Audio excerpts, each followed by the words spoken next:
I'm Sandra Maxon. I'm a member of the Board of Directors for the Victoria Festival of Authors, and it's my absolute pleasure to welcome you to A City of Their Own with readings by Sarah Desai, Carla Funk, Tamara Gorinson, and Susan Olding, with music by Katherine Calder. The Victoria Festival of Authors and the Metro Theatre is located on the traditional ancestral territory of the Lekwungen people, also known as the Songhees and Esquimalt nations. We acknowledge the ancestors, hereditary leaders, and matriarchs, as well as the creators from these lands, and give thanks for the privilege of living and working here.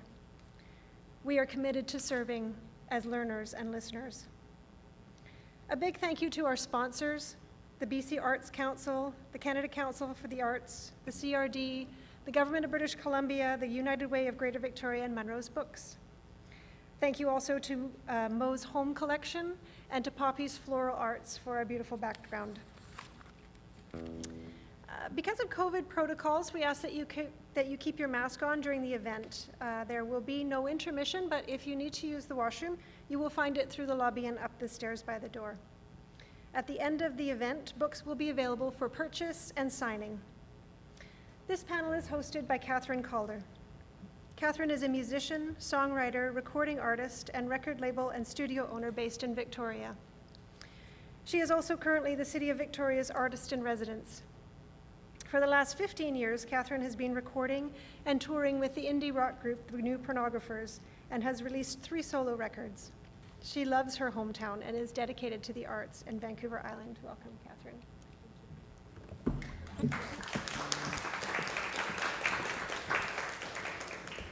Thank you so much, Sandra. It's a pleasure to be here.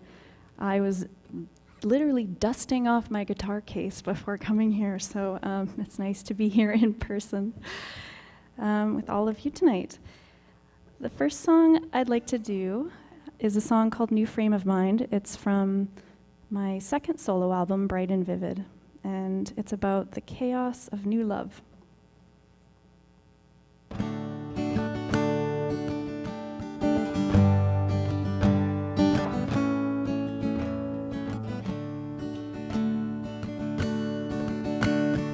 Wish me luck one more time. I've got a new frame of mind. We'll run off to Brooklyn, we'll run off to Spain. I'll make sure to tell everyone how we've changed. Now that the view is all clear from the bow, now that the road has been blocked through the town, how many throats will be cut till I see what is beyond the breach? Ooh,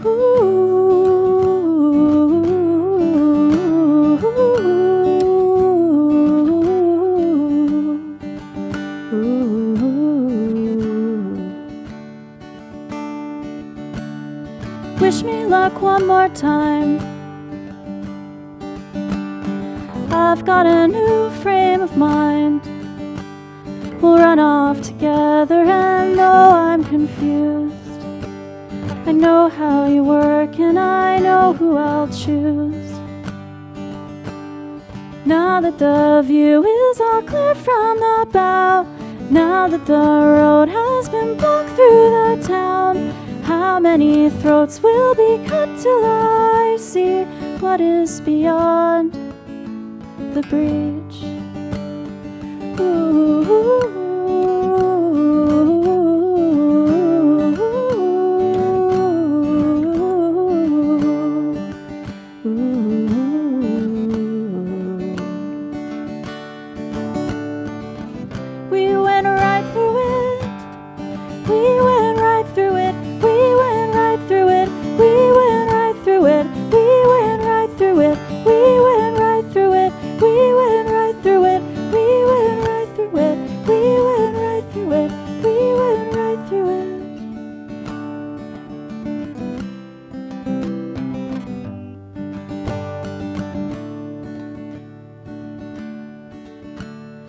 Wish me luck one more time.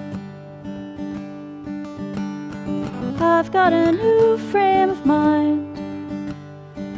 I've got a new frame of mind. Thank you.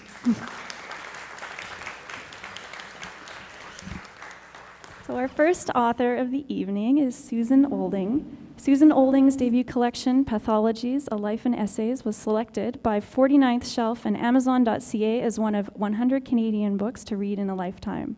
Her essays, fiction, and poetry appear widely in literary journals and anthologies, and her work has won a National Magazine Award, the Edna Stabler Prize for Personal Essay, and other honors. She lives in the traditional territories of Lekwungen and Wasanich peoples in Victoria, British Columbia. Big Reader is her latest book. Thank you, Susan. Thank you. Thank you so much to Laura and the festival committee to inviting me, and for all of you for being here and listening. It's a long time since I've given a live performance, so it's quite a thrill. We were just listening to Leonard Cohen before the show began, and what is it he says? It's wonderful to be here on just the other side of intimacy. And I feel a bit that way with all our masks and our distancing, but here we are. So, the title of this event is a bit ironic where I'm concerned, because I moved here with my family in mid-March 2020, just as COVID restrictions were taking effect. It gives a whole new meaning to a city of their own. It's really been odd to move into a new community at this time, but it's also been wonderful to walk the neighborhoods and bike and hike the trails and breathe the sea and the forest air, and just really enjoy the nature in this beautiful, beautiful part of the world. I feel very fortunate. Big Reader is a book about reading, about rereading, and about being read. It grew out of a decade of loss and grief, the illness and death of both my parents, some professional struggles, and most of all, my fear that midlife busyness and the ubiquity of screens had robbed me of the precious capacity to immerse myself in a book.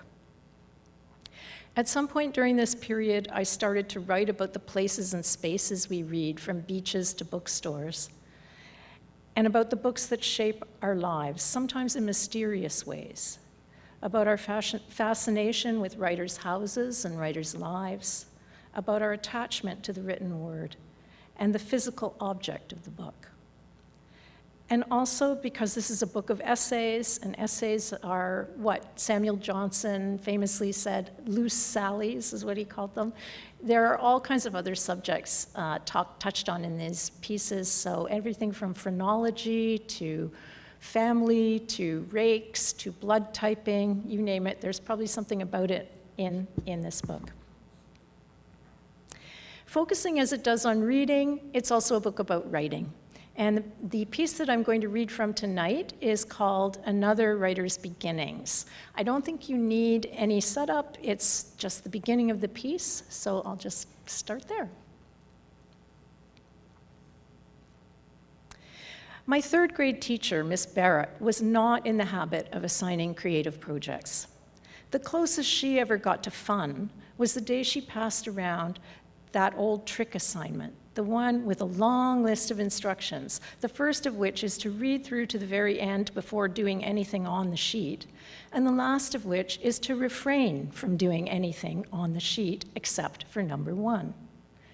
I, being at least as serious as Miss Barrett, dutifully read the entire paper, both sides, and then watched in growing astonishment as my more free-spirited and popular classmates performed a variety of circus tricks, standing on their desks, sticking out their tongues at one another, writing their names with their non-dominant hands.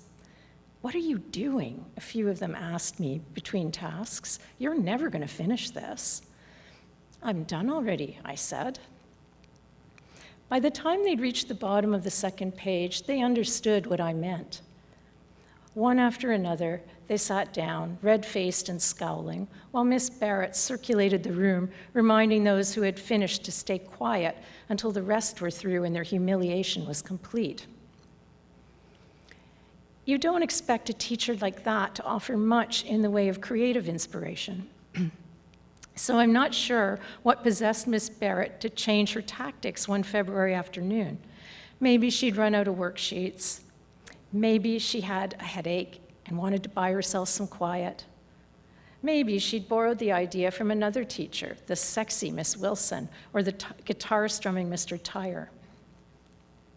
But whatever the motivation, she bustled to the blackboard, slapped a series of pictures there, and told us we could write about whichever one we liked. From my seat at the back of the room, I had to crane my neck to catch a glimpse of the display. It turned out to be a set of brightly colored abstract images. The sight discouraged me. Back then, I preferred representational art. Still, after some diligent peering and squinting, I began to see possibilities in one of the pictures. Against a dark background, I made out a long, needle-like shape that might have been a beak or a nose, attached to an elliptical shape that could be a head, which in turn connected to a rectangle that might have been a body. What this added up to, I didn't know. A creature, I guessed, but what kind? It certainly wasn't human, nor did it look like any animal I'd ever seen. For a second, I considered asking Andy Skalski in the seat in front of me what he thought of the thing, but Andy was hunched over his desk, already writing. It came to me in a brilliant shiver. If the image on the blackboard wasn't an earthly creature, it must be an unearthly creature, an outer space creature, to be exact. Ordinarily, I found aliens alienating. But somehow, this alien was different. This alien was mine. I recognized her. I knew her, as well as I knew Miss Barrett or Andy Skalski or anybody else in the room, in fact. I seemed to know her better than I knew them, for I could read her mind and heart. I saw her exploring a faraway planet. I heard her talking with her friends about a problem. I saw her struggle with a situation she'd have to resolve. And I gave her a name, Ikwiso. Once Ikwiso was born, there was no looking back. Pencil met foolscap, and I wrote, and wrote, and wrote. The bell clanged for recess, I wrote. Miss Barrett told us to complete a math lesson, I wrote. At the end of the day, I took my growing sheaf of foolscap home with me and wrote some more. It was long past my regular bedtime when I finally finished my story, and when it was done, I felt transported, exalted, exhausted, also anxious. I was already planning the sequel. The next morning, I brought the story to school and handed it to Miss Barrett, who added it to the pile she was collecting and withdrew to her desk. It wasn't long before she returned. Spots of pink mottled her pale cheeks, and her eyes behind their glasses shone with a strange expression. At first, I thought she was angry. Had I written too much? Was she upset because it was messy? But no. You've written a wonderful story, Susan, she told me. I'm going to read it to the class. This was a possibility that had not occurred to me. So original, Miss Barrett was saying, so creative. When I gave this assignment, I had no idea that anyone would take it in this direction. What a vivid imagination. I want the others to hear it so they'll know just what is possible. Besides, I'm sure they'll enjoy it. Well, that reassured me. Still, along with my ballooning pride, I also felt a prickle of some other, much less comfortable emotion. What did Miss Barrett mean when she said the story was original? And why would she say she didn't think anyone would take the assignment in the direction I'd taken it? After all, hadn't I done exactly what she asked us to do? Hadn't I simply followed the instructions, followed them the way I always did? I didn't have time to reflect on these questions because the reading was underway, and to my surprise, just as Miss Barrett predicted, my classmates seemed to enjoy it. One by one, they stopped fidgeting. They dropped their pencils, closed their books. Some leaned forward in their seats. Others put their heads down. All fell silent.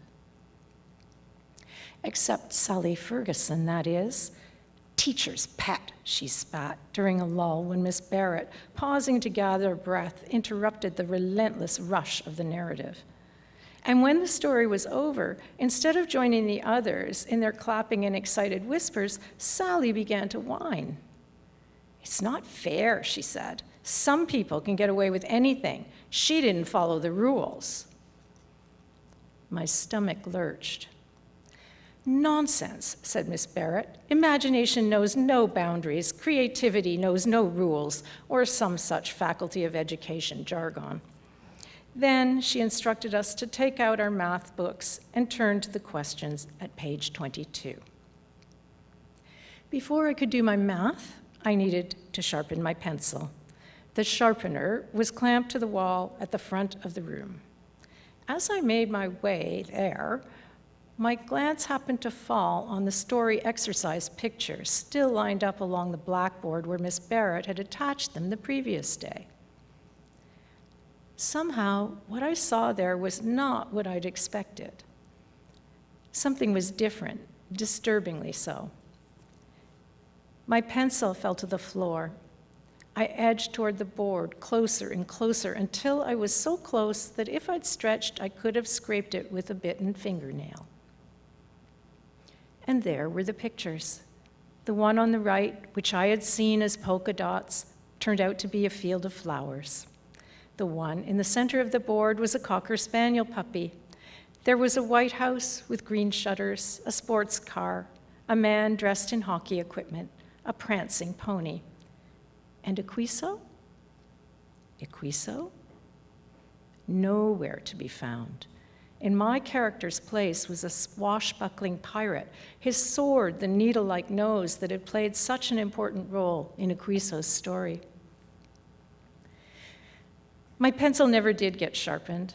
I slunk back to my seat, put my head down on my desk, and shut my eyes. "Susan!" Miss Barrett barked. I blinked. There was Sally Ferguson smirking in the seat beside me, and there, once again, were the abstract shapes I had seen the day before. I got my glasses sometime afterwards. It took me days to adjust to them, but once I got used to seeing the world in detail, I actually began to enjoy it. The texture of a tree's bark, smoke blue berries on the juniper, blades of grass bending in the wind. The world provided endless revelation. Even so, a feeling of shame continued to haunt me. Not because of Sally Ferguson's complaint, not because I'd broken the rules, for of course I hadn't meant to break them. But my very compulsion to follow those rules proved that Miss Barrett was wrong. I didn't have a vivid imagination. I wasn't exciting and original. I hadn't done anything unique. I wasn't really a writer.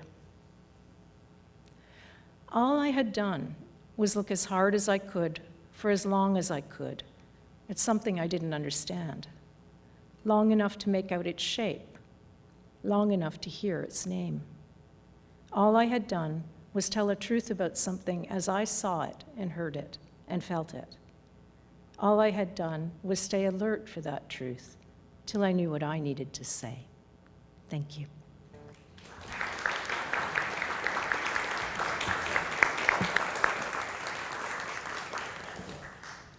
Wonderful. This song is kind of an old Irish, Scottish folk tune. That the version that I'm going to sing tonight is by the band The Corries. They're a Scottish band, and it's a really beautiful version. And I was inspired. I had a little baby girl in July, and I sing this to her.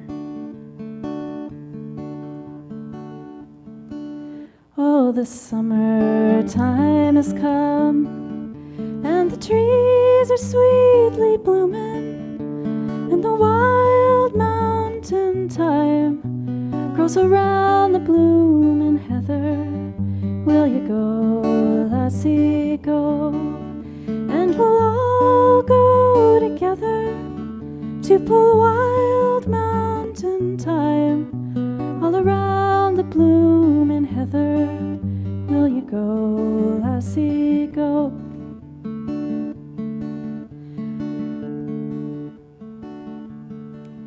I will build my love a bower by yon cool crystal fountain. Round it I will pile all the wildflowers of the mountain. Will you go, lassie, go? And we'll all go together to pull wild mountain thyme all around the blooming heather. Will you go, lassie, go? I will range through the wilds and the deep glen so dreary, and return with the spoils to the bower of my dearie. Will you go, lassie, go? And we'll all go together to pull wild mountain thyme all around the blooming heather. Will you go, lassie, go? If my true love shall not come, then I'll surely find another to pull wild mountain thyme all around the blooming heather.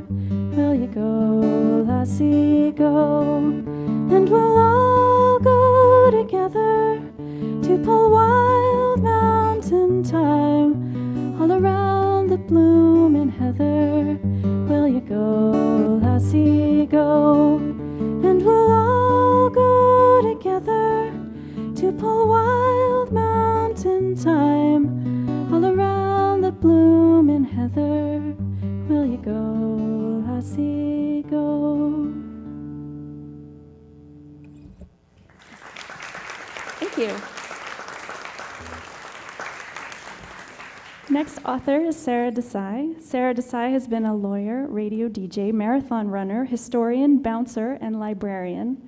She lives on Vancouver Island with her family and an assortment of forest creatures who think they are pets.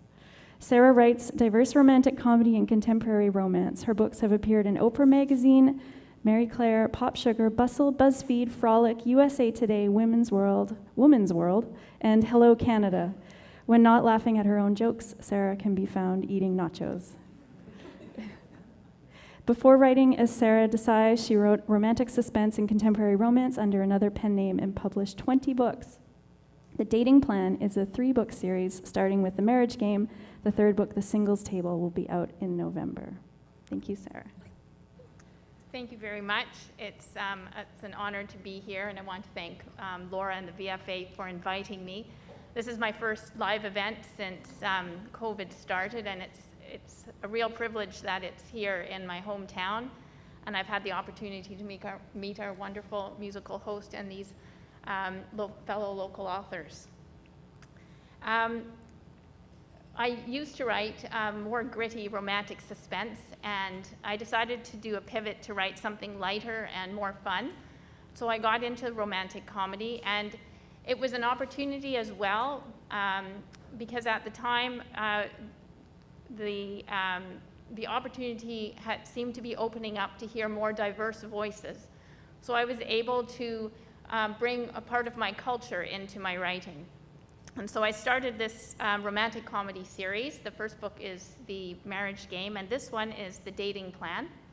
And it takes place in San Francisco and revolves around a large, warm South Asian family and the women of that family and their quest for love.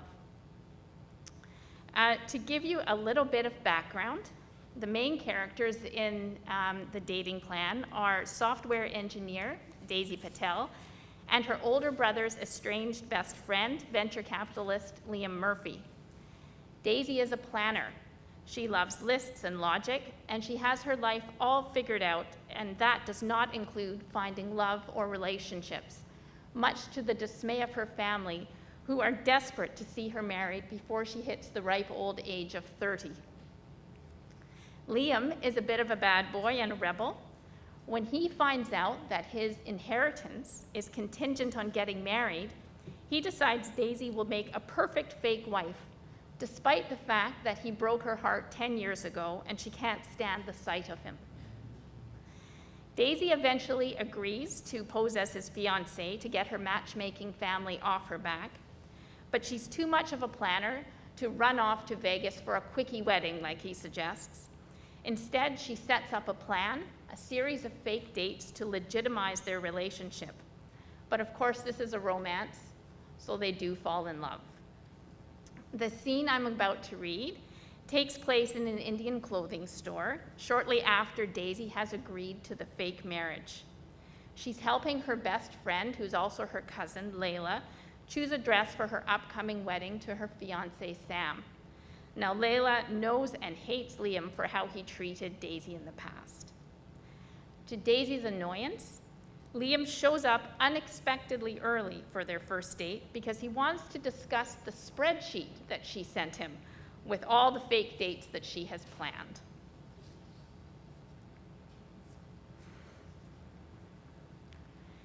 Daisy's muscles tensed, and she bounced a curved knuckle against her mouth. Is there a problem with the dating plan? Liam scrolled through his phone. Date number 1, buy wedding outfits. Not my favorite thing, but okay. Date number 2, the Dosa Palace restaurant. Not a problem. I like to eat and I like Indian food, but date number 3, Daisy let out the breath she hadn't known she was holding. What about date number 3? Dinner at Puke. That's a big no. It's pronounced the way it's spelled, Daisy said coldly. P-E-W-Q-U-E. And what's wrong with it? I checked out the menu, Liam said. I can't get excited about a faux rustic meal of fromage frisé, bone gel bream, and liver sauce jowl. I see you haven't changed. Layla's voice dripped sarcasm. Once an ass, always an ass. That's what I thought when I read the house special for this week, Liam said. It doesn't matter if you house ferment, dehydrate, and then pulverize your eel. Sprinkle it on your pigeon roulade, and it's still going to be eel. I'm going to check the racks near the front. Layla narrowed her gaze at Liam. Try and be nice. I know it's an effort, but if you hurt her... Are you threatening me? Liam's lips quivered at the corners. You're only half my size. There are many ways to hurt a man, Layla said quietly, and our choir does need a new soprano. She's changed, Liam said after she'd gone. She used to be so... He shrugged. Actually, she hasn't changed at all. You could have just sent me a message to let me know you wanted to change some things around. Daisy moved to look at the beautiful lehenga, glistening with beads and jewels. I thought it would be better to say no effing way as soon as possible. He leaned against a pillar, his biceps bulging in a most distracting way beneath the sleeves of his t-shirt. Do you swear to shock me, or are those words part of your normal vocabulary? She couldn't let him know his physical presence was doing strange things to her stomach, so she feigned an intense study of the beating on the nearest salwar suit. I swear when I get a list of dates that includes things I would never do at places I would never go. He leaned in, so close she could smell the leather of his jacket and the rich scent of his cologne. For example, date number 4 is a movie. 2 hours of sitting in the dark not getting to know each other. What about a bar or a club? Somewhere fun. Heat flooded her face. It's not just any old movie. If you'd looked at column J, you'd see I'd planned for us to see Pufferfish, an acclaimed Belgian absurdist dystopian black comedy that challenges us to be bored while refusing to be boring. Yawn. Liam tapped his hand over his mouth. I'm bored already. No need to be challenged. Clearly, I expected too much. Far from being insulted, Liam just laughed.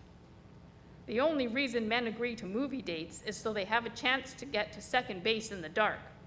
So unless you want a little lovin' between the seats, I'll cross movie off the list, she said quickly, although her mouth had gone dry, and all she could think about was Liam in the dark with his hands under her clothes. Appreciated. What about date number 5, coffee? She pulled out her phone to make the necessary adjustments. People don't get to know each other over coffee, Liam said. It's like trying to get to know someone while they're brushing their teeth. It's a non-activity. You walk into the cafe. You order your venti 7-pump vanilla soy 12-scoop matcha 180-degree no foam green tea latte. I order a simple filter coffee with cream and sugar and send the world of overpriced designer drinks into a tailspin.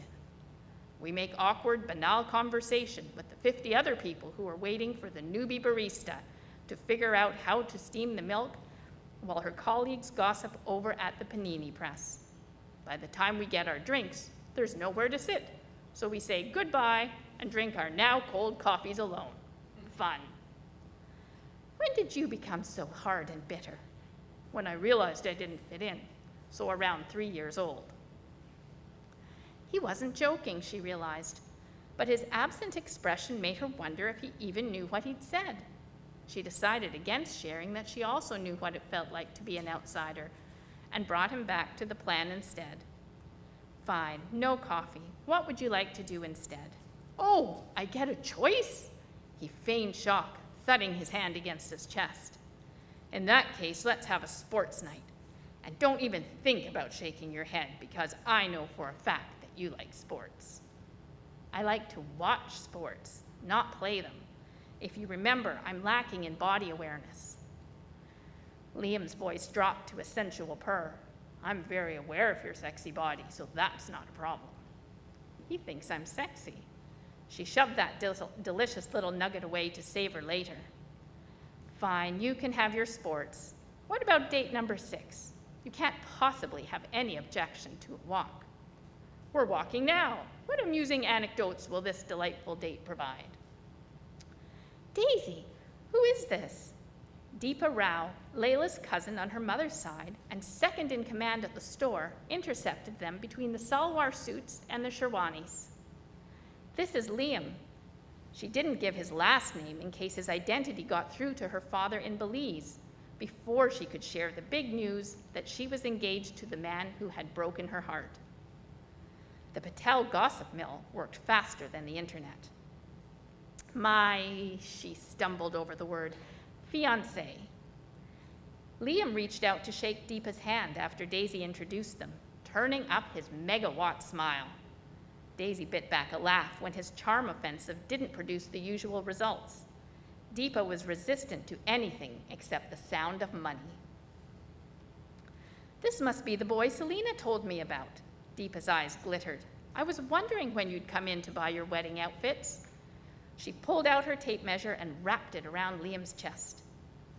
Daisy felt a sudden, irrational stab of jealousy as Deepa's hand slid over Liam's pecs. Why did Deepa get to touch him and not her? Actually, Deepa, he just needs a tux.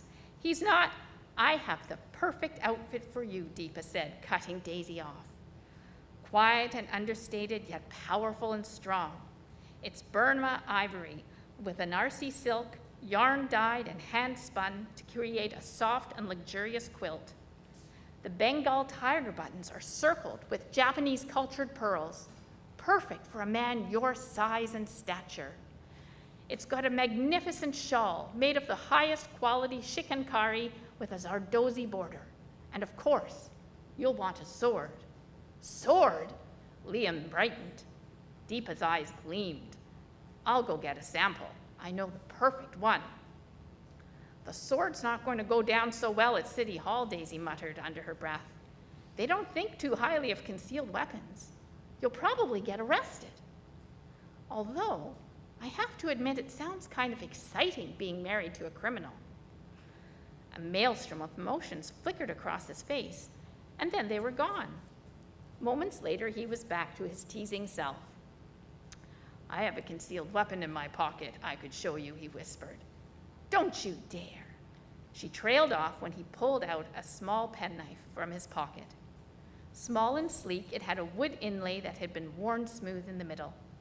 My grandfather gave it to me when I was a boy.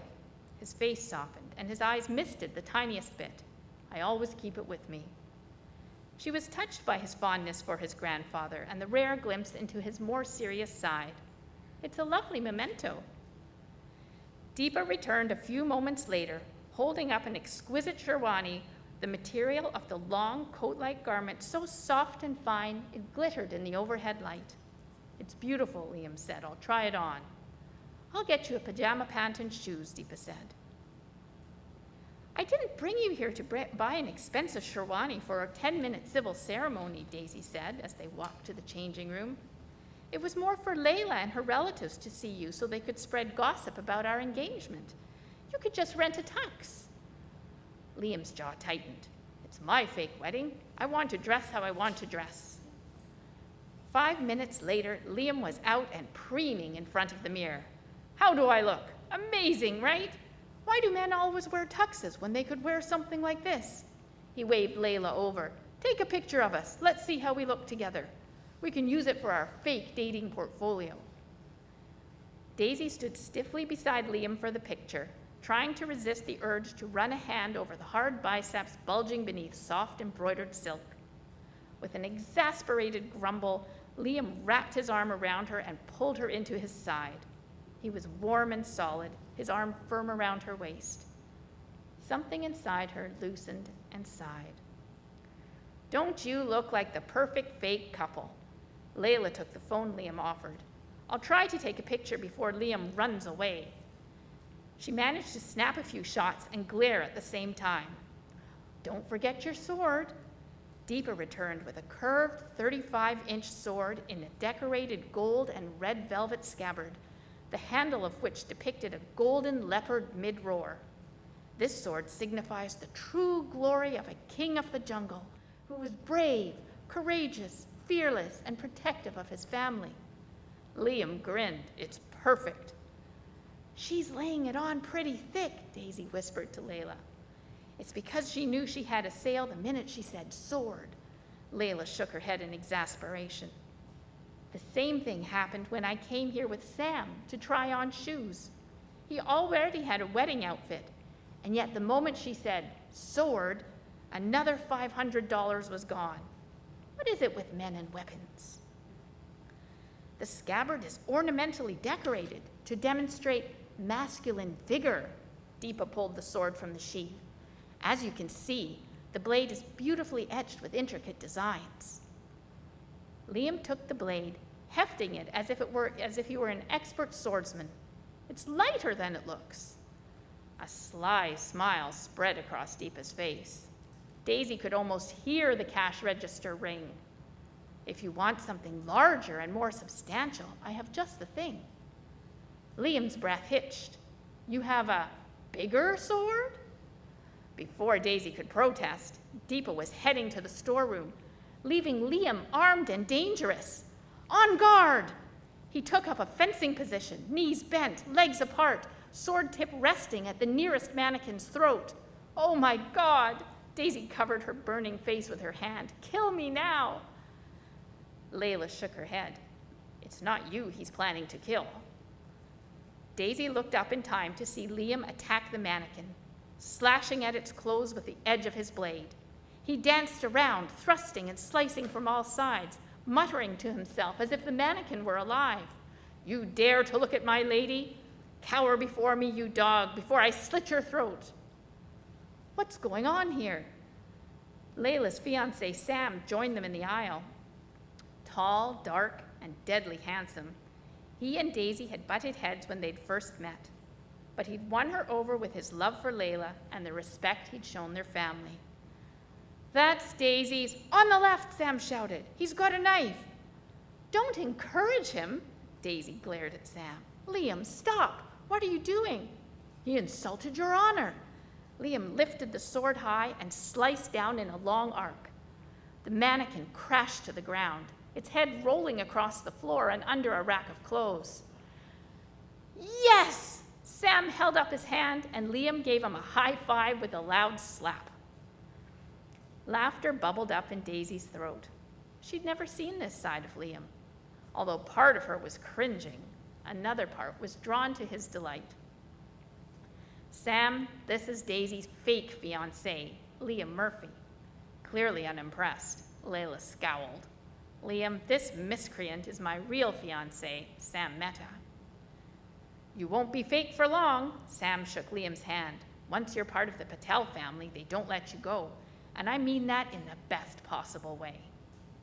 Liam was my brother's best friend. He's got some idea about the Patel charm. Daisy tugged Liam away when she saw Deepa coming, but she was too late. Liam had seen her too. Now that's a sword. The larger one is more effective against unarmed foes. Ever the consummate salesperson, Deepa neatly stepped over the fallen mannequin and handed Liam the sword. Liam drew the blade from its pearl-encrusted sheath and inspected the design. I'll take it. It's almost as long as my sword, Sam said smugly. Seriously? Now you're comparing sword lengths? Layla grabbed Sam's arm. You do not need a new sword-wielding best friend. Come and try on your shoes. Daisy followed Liam to the cash register. This is crazy. First of all, you didn't follow the plan. Second, you don't just walk into a store and buy a Sherwani.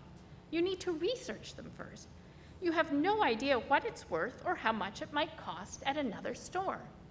And you didn't ask the price. That's like shouting from the rooftops that you have money to burn. And I can guarantee Deepa will be more than happy to accommodate you. If you were really getting married, Liam said, is it something you would want your groom to wear? She didn't have to look at the Sherwani. When she'd imagined her wedding, it had always included the beautiful and elaborate Indian wedding outfits she'd admired as a girl. Yes, then I'll wear it. She felt a curious, melty sensation inside, but quickly pushed it away. Time to change the subject, because she definitely didn't want to remember that Liam, the Liam from before, who'd been kind and thoughtful and caring. Whatever, she waved a dismissive hand. It's your fake wedding. Liam's face shuttered, and in a second he wore his bad boy persona again. It comes with a sword. I'll be happy to pay whatever she asks. Don't say that so loudly, she warned. Why? Nothing is too good for my fake bride. Thank you.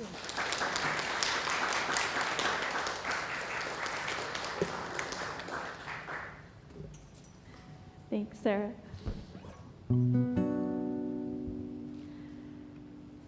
This next song is a song by a project I started fairly recently called Front Person, a band.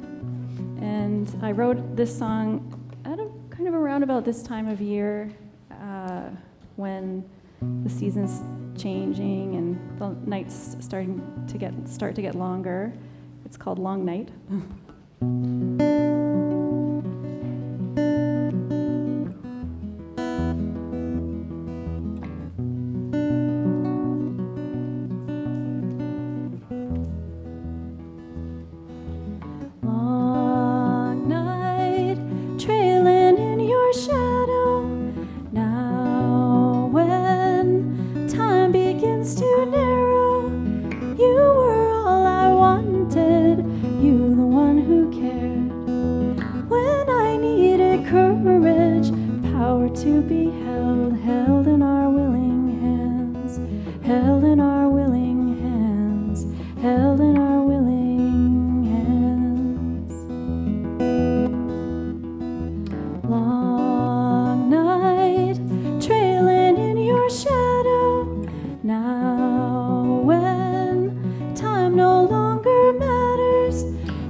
Long night, trailing in your shadow. Now when time no longer matters, you were all I wanted, you the one who cared. When I needed courage, power to be held, held in our willing hearts, held in our willing hearts, held in our willing hearts. Well, I'm old enough to know better, I know enough to see. The years go by so silently, yet another Sunday comes by, another Monday waits for me. And I'm old enough to know better, I know enough to see.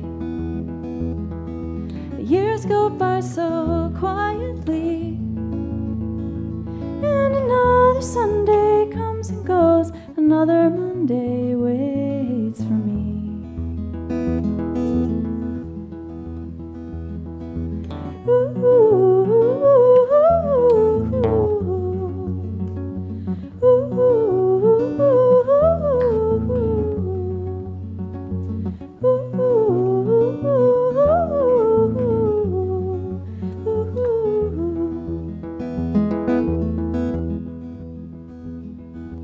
Long night, trailing in your shadow.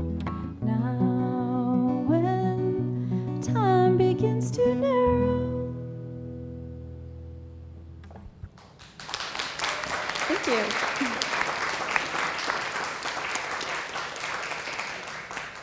Our next lovely author is Tamara Gorinson. Tamara Gorinson is the author of 3 works of historical fiction in the Vinland Viking series, publishing with HarperCollins. She holds a PhD in clinical psychology, and she works as a therapist in private practice with adjunct professor status at the University of Victoria. Tamara draws on her expertise as a psychologist to explore modern-day trauma themes in her novels. Her previous work, including an award-winning creative nonfiction piece, has appeared in the Island Writer magazine, and Tamara just got news that she has made the Canadian bestsellers list. Congrats. Thank you. So just like we heard about swords in our last wonderful reading, there are lots of swords that feature prominently in my book, The Voyage of Freitas. So it's a story about Vikings, the men, the myths, the legends. How many of you know of Eric the Red? How many of you know of Leif the Lucky?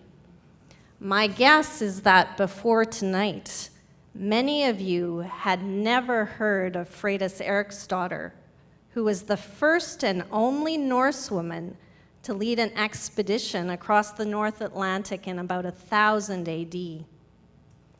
Now, in the Vinland Viking sagas, which are 13th century Icelandic texts summarizing the oral histories of the Norse who first dared to travel across the North Atlantic in search of new lands, Freitas is described as a very nefarious woman. She's described as a liar, a murderer, and a cheat.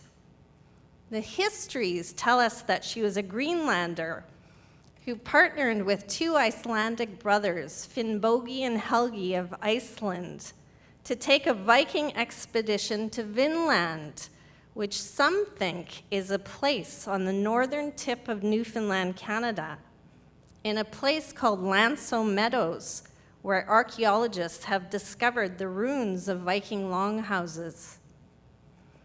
After arriving in Vinland, Freitas apparently incited conflict between the Icelanders and the Greenlanders traveling in her company, and the 2 groups eventually split apart. The winter was exceptionally difficult, and when spring came, Freitas crept into the Icelanders' camp and asked to borrow the brothers' ship to sail back to Greenland. When the brothers refused, she had a little bit of a temper tantrum, and she actually murdered the brothers. Then she stole their ship, and she sailed it back to Greenland and claimed the trading profits as her own. That's the history. You can see why I was intrigued. Now, in the Vinland sagas, Freitas is only granted a few very, very short paragraphs, whereas the men who surrounded her are granted pages to talk about their adventures in the New World. What a hook! I immediately wanted to rework her tale and spin the Old Norse story threads into a modern-day adventure tale. Voltaire once said that history is a pack of tricks we play on the dead. I love this quote. It makes me wonder about the veracity of Freitas' tale and what kind of tricks were played on her over the centuries. My husband likes to joke that I fell in love with a dead woman approximately 7 years ago when I stumbled across Freitas' stories in the Vinland sagas. And especially because I couldn't get her out of her head, she figured very prominently in our household.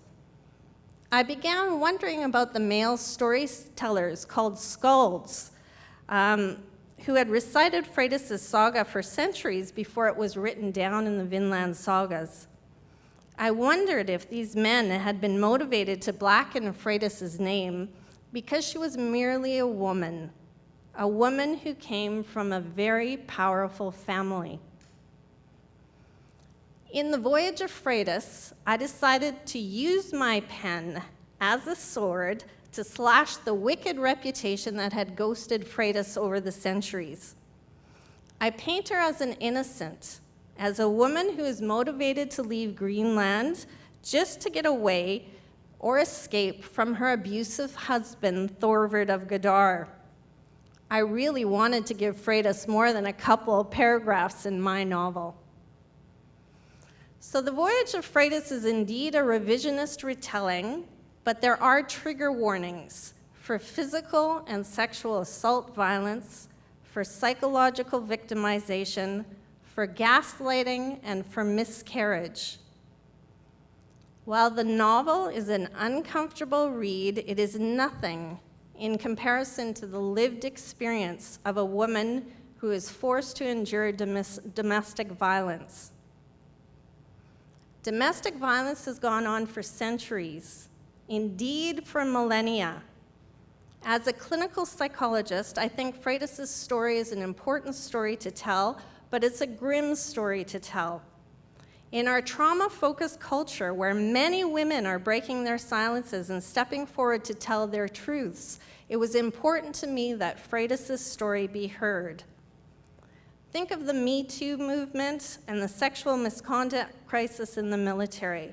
Abuse trauma is occurring in many, many public institutions in our modern-day society.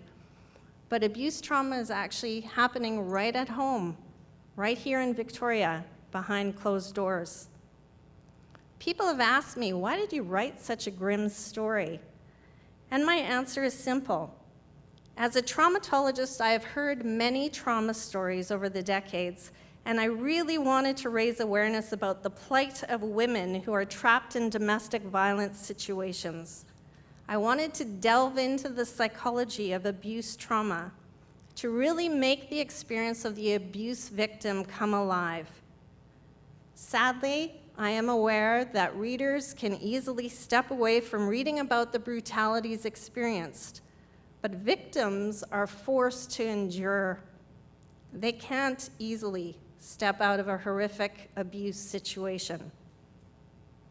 Another motivation for writing The Voyage of Freitas was to share the way in which Freitas was able to transcend trauma with the help of the indigenous peoples from a neighboring Beothic tribe. They're now an extinct tribe, but the Vikings would have encountered them in 1000 AD. Freitas discovers acceptance and love while living among the Beothic. She realizes that the environmental struggles and hardships they face are really no different than the hardships her own people were experiencing. So although the Voyage of Freitas is an abuse story, it is also an adventure story and a story of friendships that speak to the universal quest for connection and belonging, that raises awareness about the need for social support in order to survive trauma, and that features the meetings of two cultures during a time in history where voyaging across the North Atlantic meant risking all. In the scene I am about to read, Freitas has just returned to her father's farm for his funeral. When she tries to tell her mother that Thorvald of Godar is abusing her, her mother silences her by chastising her for failing to conceive a child. I chose this scene to highlight the secondary victimization that spousal abuse victims are sometimes forced to endure when their cries for help go unheard. The societal and family pressures force Freitas into visiting her goija, or the priestess of the clan, to obtain some fertility herbs in order to appease her mother. In this excerpt, Freitas discovers that the goija is only interested in pleasing the gods. Freitas is truly alone.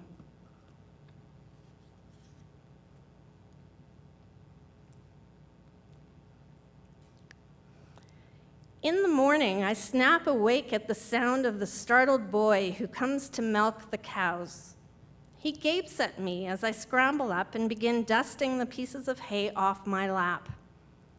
"Lo, it is Freitas Eriksdotter," I quickly say.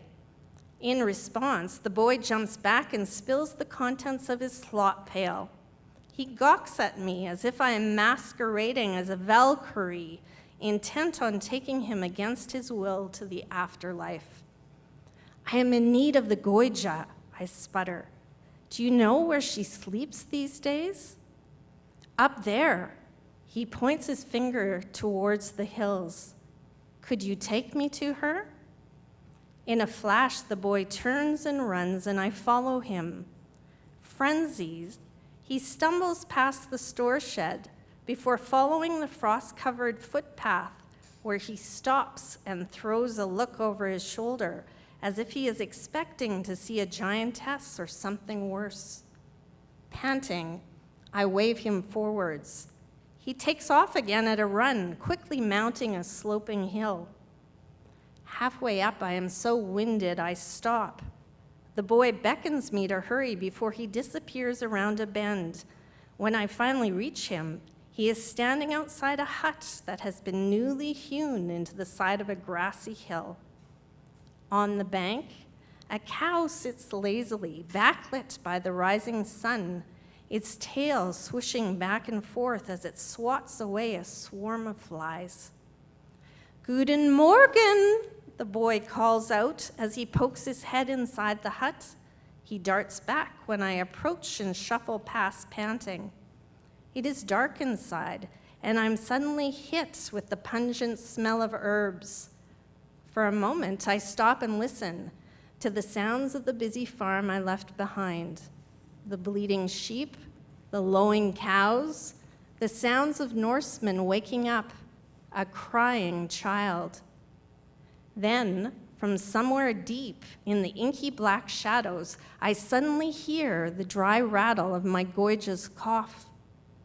"Freitas, you have returned," she croaks. She clears her throat. As soon as my eyes adjust, her wizened face comes at me as if she was an apparition in the dark. My goija is as stooped as I remember. Her long, grayish-white hair hangs down in strings. Her leathery face, mapped with wrinkles, looks stern. "Freitas, the gods have not been kind to you," she wheezes as she squints up at me. "You look too thin, and your nose is twisted and out of shape. Offer sacrifice to Our Lady Freyja, who has abandoned you, my child." She drags me outdoors, where a raven pokes around the cooking pit, before hopping to a flat altar rock. Then it begins to croak, its calls echoing down the slope.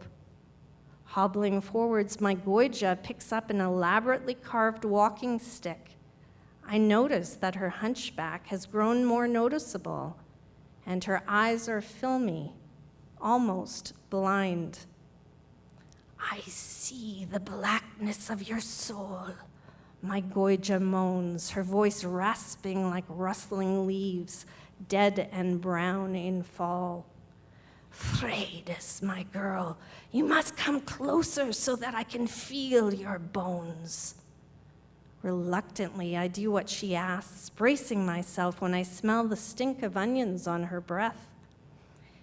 Even though my eyes are dim, I sense your grief and feel your pain. Poor child, I want to see you. Come hither. The light is poor. Leaning down, she feels around the dirt until her hand comes to rest on a smooth, speckled rock. With effort, she holds the pebble up to the sky. Oh, great mother, your daughter Freitas is a good child. I bear witness to it. Bless her with noble gifts and make her barren womb conceive. Hail, Queen of Asgard, holder of heart and home, lay your hand upon this child's womb and work your threads. You are the weaver of the web in which we live, the friend of mother, the giver of new life. I ask that you please bless this child, this friend, this gentle woman who reveres the gods. When her incantations are almost done, she reaches out to feel my face. Then her forehead kneads into a frown. I hear tell that you have not done your duty to your husband, Freitas, Eric's daughter. She pauses, and my anger erupts like a spray of water shooting up from a mussel bed. Too often have I heard of duty, I round on her. Forsooth, my duty is done. I have lain with Thorvard and worked hard to conceive a son, but no seed takes root. Now I have found a different path. You are bound to your husband, Freitas, Eric's daughter. He will want you to bear him sons. He hinders me. I will not tell her the all of it. I will not tell anyone anything anymore. Hinders you, fie. You are a fool to reject the likes of him. He will make trouble for you. He will punish you. I know it. You are an old woman who knows nothing. She squints. Her forehead crinkles into an even heavier frown. Down the hill, the child begins to wail again. As the wind picks up, the cry startles my Goija, whose long white hair whips forward into her face. Fumbling, she struggles to reach underneath the folds of her woolen kaftan and brings out a small ivory box. Then she lifts the lid so that I can peer inside at the bundle of herbs that give off an aromatic scent. Take these. They will help you to conceive a bairn. We hear another piercing scream. My shoulders tense. All my life, I have been taught to revere the gods, to offer them daily sacrifice. What good has come of it? Today, my Goija instructs me to burn some herbs. She gives me lady's mantle, thyme, flax, and shepherd's purse, and tells me to offer these up to Freya, the fertility god.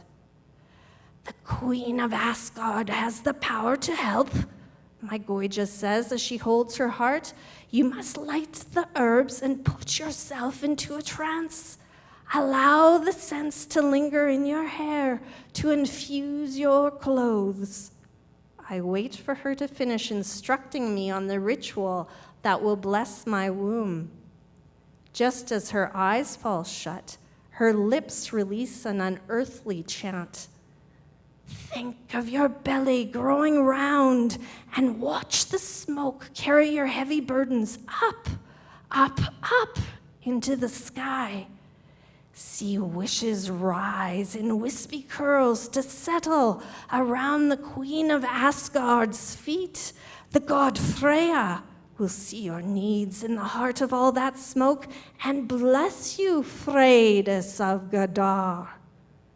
My Goija's filmy eyes go round, and I find myself breathing hard. Take inspiration from Our Lady. Her story is much like yours. My Goija manages in the middle of a coughing fit. Freyja gets her way by using careful planning to dupe her foes. She never opposes Odin, her powerful husband, the chief of the Aesir tribe. Truly, I tell you, Freyja is very wise.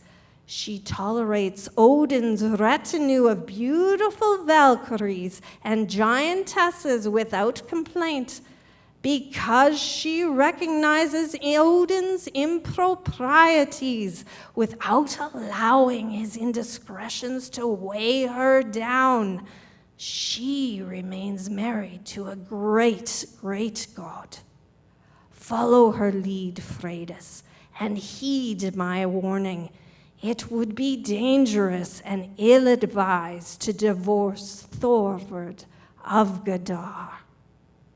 Bending low, she stoops to pick a fallen sprig off the ground, and I study her, thanking her for planting a tiny seed.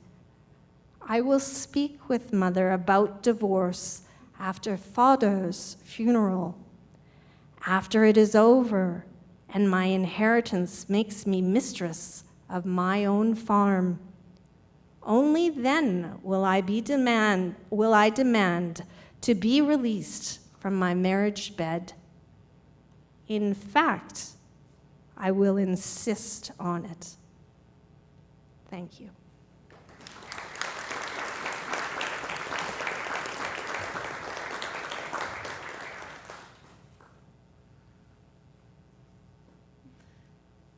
Thank you.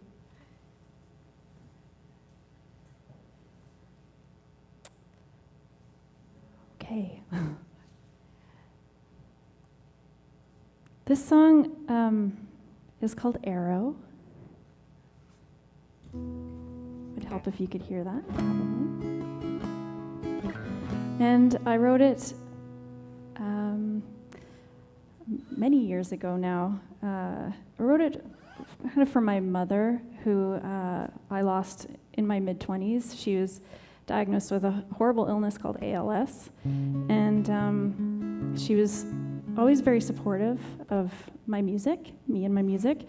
And so when I found out she had this terminal illness, I was moved to write some songs, and it became my first solo album. And so this is kind of one of the songs from that album. Nope, that's okay.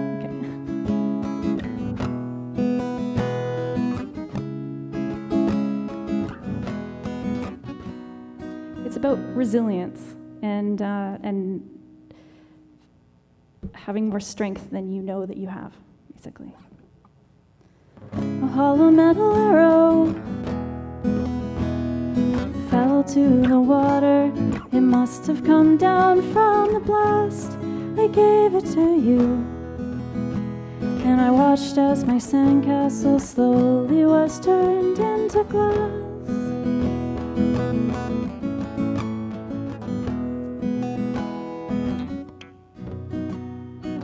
It lit up like a beacon.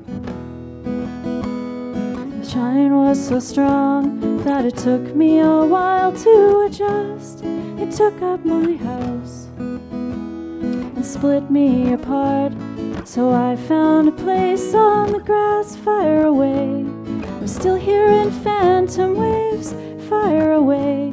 I still have my better days, fire away. What more can I do but say fire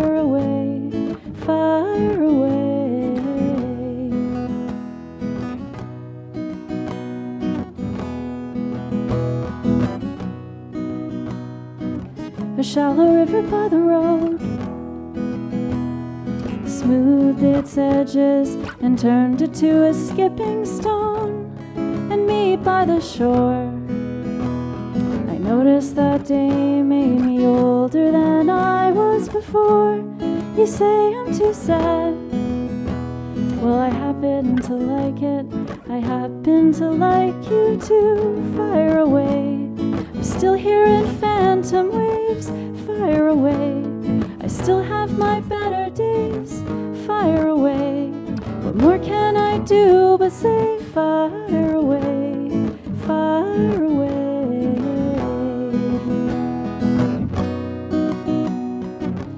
Fire away. I know all your tricks and your foul play won't work on me anymore. Fire away. What more can I do but say fire away? Fire away.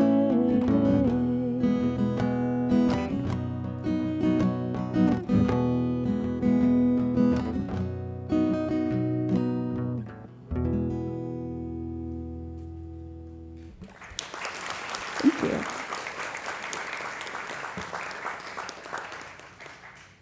Our final author of the evening is Carla Funk.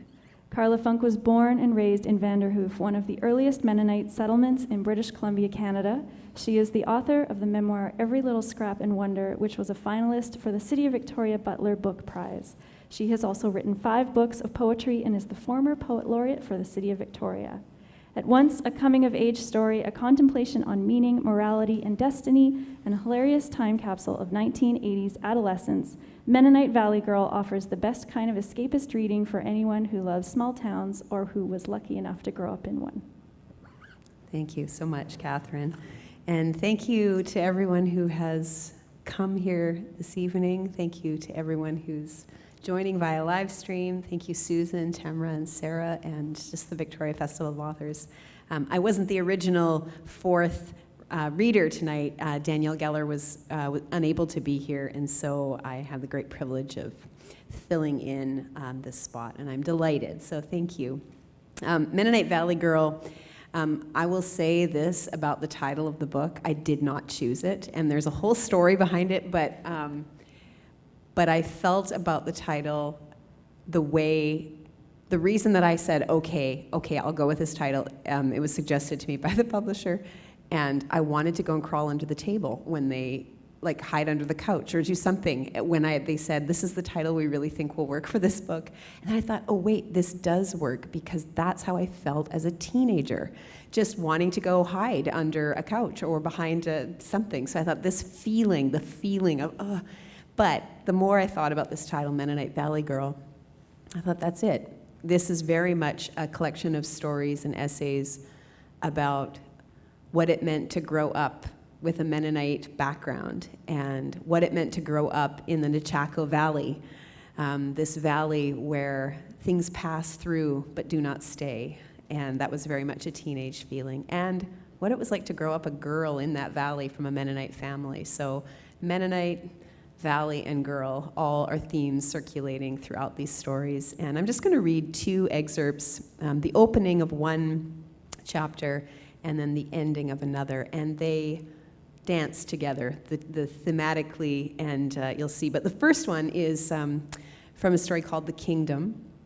And it's an introduction to the Funk family. So you are invited to 1985-86, to Vanderhoof, and to a Funk family gathering, a bunch of Mennonites, keen to eat. The Kingdom. The men stayed rooted on the back porch in the shade, far enough away from the kitchen so that the women who were preparing the Father's Day meal wouldn't complain about the smell of their smoke. Some uncles leaned against the stucco siding. Others sat on the steps with their knees bent at odd angles, their pant cuffs riding up and the white flesh above their socks glowing. My father flicked his Bic to the tip of his cigarette, then held it out to Uncle Corny, then Uncle Jake, passing down the line until all the men were breathing from the same flame. On my mother's side of the family, Cigarettes belonged in the same category as playing cards and alcohol, forbidden vices. But in the Funk kingdom, smoking was a sanctioned sin. Because Grandpa Funk had been a smoker, the habit drifted to my dad and his brothers without judgment, most of them sneaking out behind the barn to light up when they were barely teenagers. A few Christmases back, Grandma Funk had given all her sons and sons-in-law the same gift, a tin of tobacco and a home rolling machine, ordered from the Sears Christmas catalog. After the roast turkey and ham feast, the men had sat at the dining room table, loading tobacco into the filtered tubes and cranking out cigarettes with the quiet intensity of factory workers. Now, in the breezy warmth of a Sunday in June, their conversation was punctuated by the tapping of ashes into the communal tin can resting on the top step. Their smoke rose to crown them with a vapor that hung a moment, then wafted away. They talked of work, life at bush camp, which logging outfit was first in the loading line, who'd bought new trucks, and for what price. Their speech moved in and out of Plautdeutsch, that cobbled Low German spoken by peasants and Mennonites. Grandpa and Grandma Funk lived on the north side of the river at the top of P&H Hill, so named for P&H Auto Supplies, which was situated at the crest of a short, steep section of Loop Road. If I stood in their driveway, I could see across to where the shop fixed vehicles and sold ice cream sandwiches from a grubby chest freezer for 45 cents. On summer days, Grandma would fold the coins into our palms when Grandpa wasn't watching, then whisper for us to go buy ourselves a treat. Past P&H lay Great-Grandpa Martin's house, where we butchered pigs and chickens every autumn, gatherings that had seemed in childhood like a holiday, but now dragged on as long hours of work and left me smelling like blood and innards and smoke. North of the house, up around another gravel road, lay the wrecking yard, full of old cars and trucks, rows and heaps of metal exoskeletons rusting in various states of dismantlement and decay. Only the boys ever made it all the way to the wrecking yard. While we waited to be called in for lunch, my brother and the other teenage males ripped up the hill on their BMX bikes, sneaking away with their stash of PVC pipe and drugstore saltpeter to see what they might blow up. The men smoked, the women cooked. The little cousins tore back and forth across the grass, chasing each other and the dogs with willow sticks, falling down, crying, getting back up, and tearing off again. A few stands of scrappy birch and poplar trees flanked the yard, and along the edges of the large vegetable garden, raspberry canes and saskatoon and gooseberry bushes grew, flush with fruit that would be picked, washed, and cooked into jellies and jams, baked into pies, or tucked into pockets of soft dough that were deep fried, then dusted with sugar. These were our rollkuchen, a staple of the Mennonite kitchen, which were either filled with berries or eaten plain, as simple strips of dough fried to a golden crisp in a simmering pan of lard.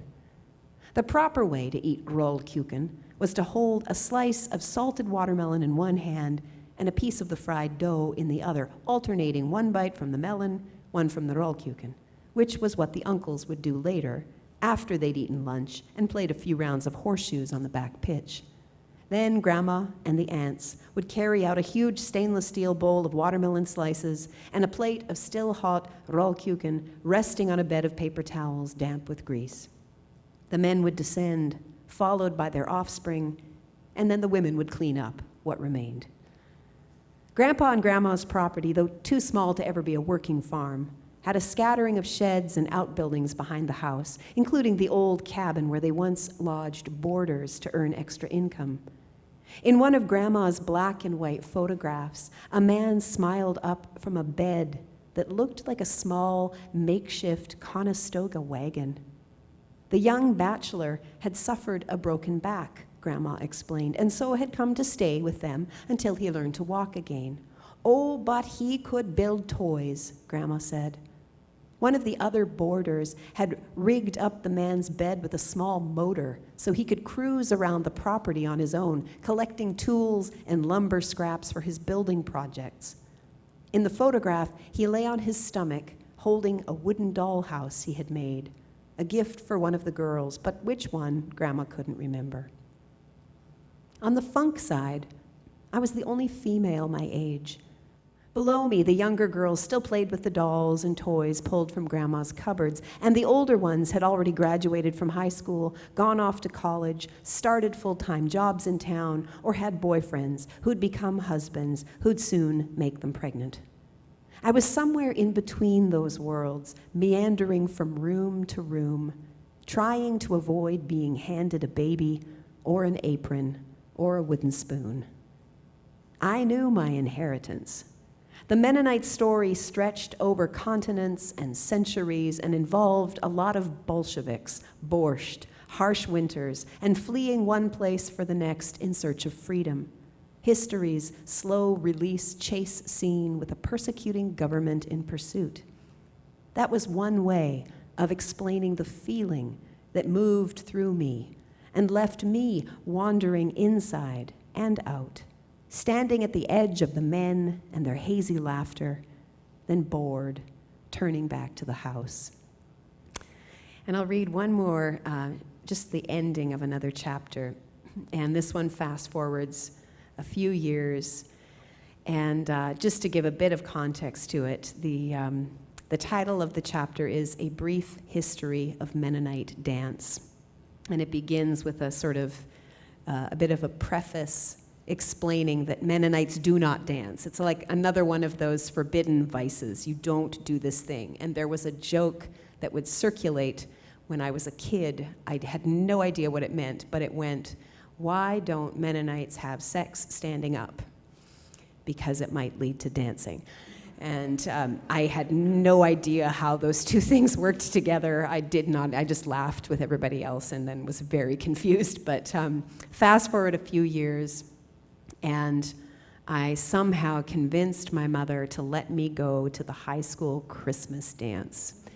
And just go back in your own catalog of memories to the awkwardness of teenagers gathered in a room, just hormones contained within the boundaries of a small high school auditorium, and loud music, very, very bad dance moves, and this is where we're at. We were into the final hour of the evening, nearing midnight, when members of the student council began to move covertly through the small auditorium, weaving in and out of the slow dancing couples. Mistletoe, Soupy yelled over their music. Soupy is my best friend from high school. Mistletoe, Soupy yelled over the music, her hands cupped around her mouth. They have mistletoe. One of the seniors, a girl named Claudia, who played on the volleyball team, snuck up to a swaying couple and tapped the boy on the shoulder, then held a sprig of leaves and berries above the head of the boy's dance partner. Claudia grinned, winked, and waited. Soupy and I waited too, along with everyone else gawking from the sidelines, eager to see the next move. And it came, on cue, with only a moment of stalling from the boy, who grabbed the girl by the shoulders, abruptly pressed his mouth to hers, then released his hold. The girl shrugged, seemed to smile, and then set her hands back on the boy's shoulders to resume the dance. But now her body moved closer to his. The space between their torsos lessened, as if their belly buttons were touching, their hip bones grazing. Like a festive virus, the effect spread quickly, the energy shifting so that more bodies moved to the music, more couples listed and bobbed, eager to be accosted by the bearers of mistletoe.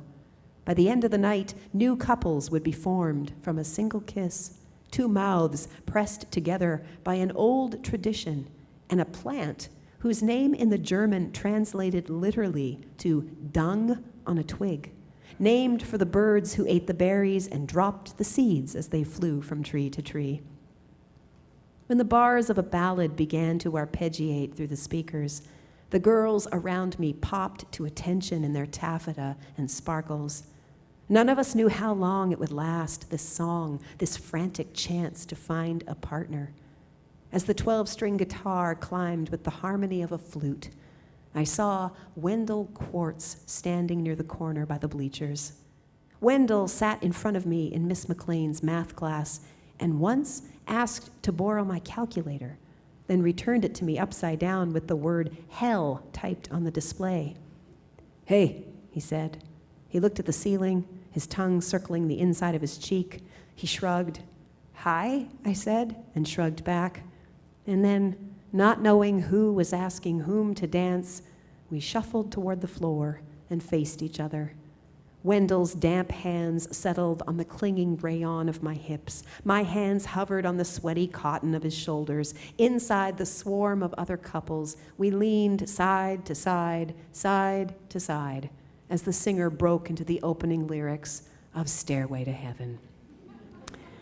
When Claudia pranced over with her mistletoe and hung it over our heads, Wendell couldn't look me in the eye. He leaned forward as I tipped my head, and he pecked his dry lips against my cheek. Then those white berries, trembling on their stem, swung away toward the next pair of dancers. As the song rose toward its end, the tempo shifted and the couples began to release each other. The electric guitar crescendoed. The cymbals shimmered and crashed. Unclasped from my partner, I started to sway and turn. The singer's voice pitched higher and higher. Wendell bent his knees, straightened up, rocked side to side, then repeated, making a pattern of his movements. Inside an auditorium full of jocks, headbangers, skaters, and band geeks, Mormons, cowboys, weirdos, and preppies, inside a crowd of dancers that even included Mennonites, the punch of the drums reverberated. The floorboards thrummed. Beneath the spinning disco ball, our faces flashed with shattered light and sweat. I felt the thumping in my ribs, the old ancestral blood beat calling the body to move as it was made to move, dust to dust, glory to glory, first song, last song. Under my feet, the grit of all our dancing. Above me, swinging on lines in the darkness, the stars. Thank you.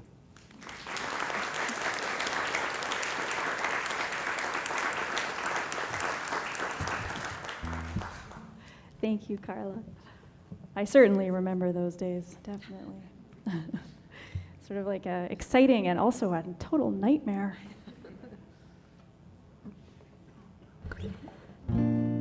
So we're coming to the end of the evening, and I wanted to say thank you so much to the Victoria Festival of Authors for having us all here, to the Metro Theatre, to our wonderful authors, Susan, Sarah, Tamara, and Carla, of course, and to all the techs, Alex, Graham, Tyler. There's the live streams happening. We've missed you, our wonderful techs.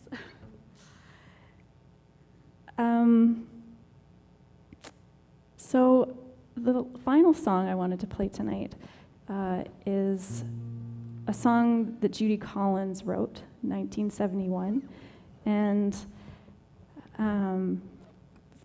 it's a song, I guess I'm talking about my mom a bit tonight, but we listened to it together quite a bit, and she really loved Judy Collins, and so therefore I absorbed Judy as well. And this is a song, it's about togetherness and friendship, and so in the spirit of being here together, and we've all been, missing our pals and our families, and this is a song called Song for Judith.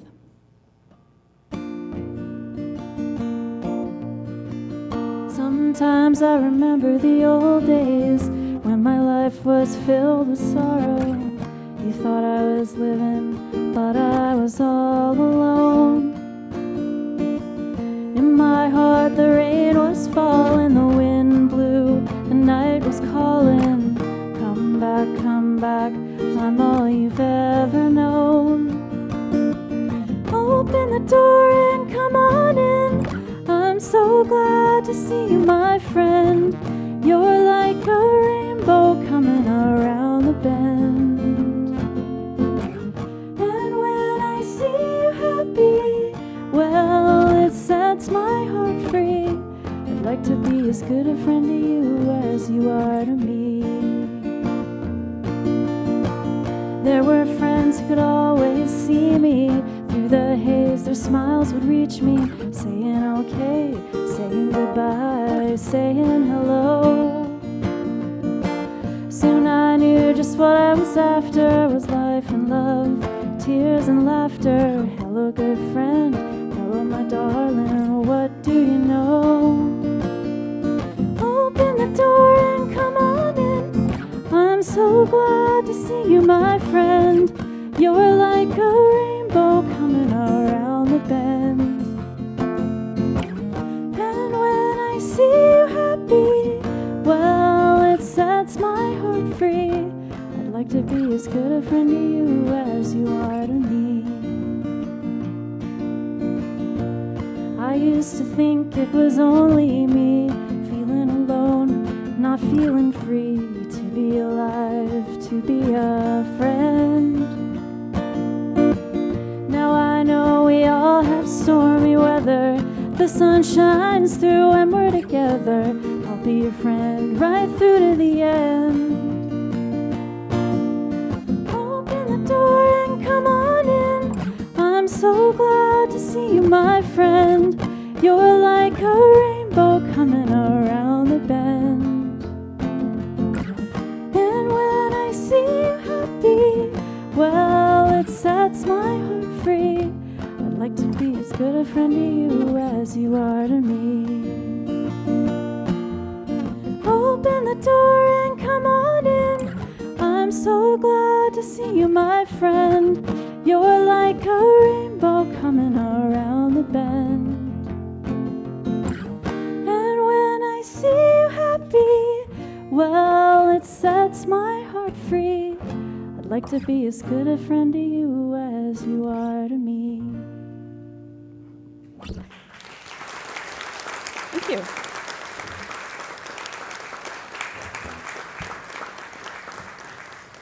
Have a wonderful evening, everybody. Thank you.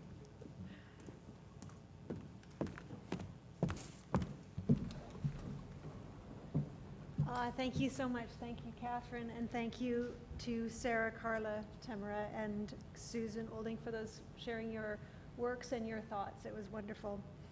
If you are interested in purchasing any of the books featured today, they're available at the Munro's book table, and the authors will be available also to sign for you.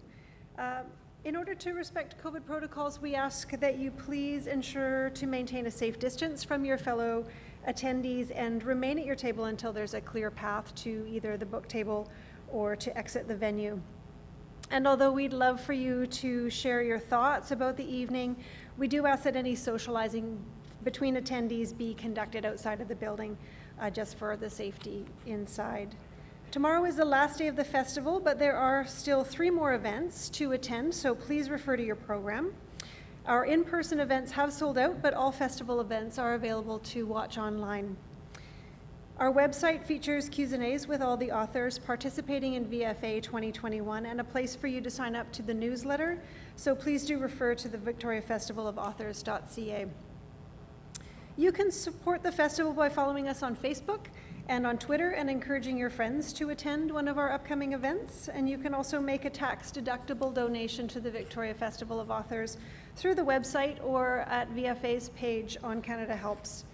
Your donations do help us keep VFA an engaging, accessible, and sustainable festival. We hope to see you again. Thank you. Thank you.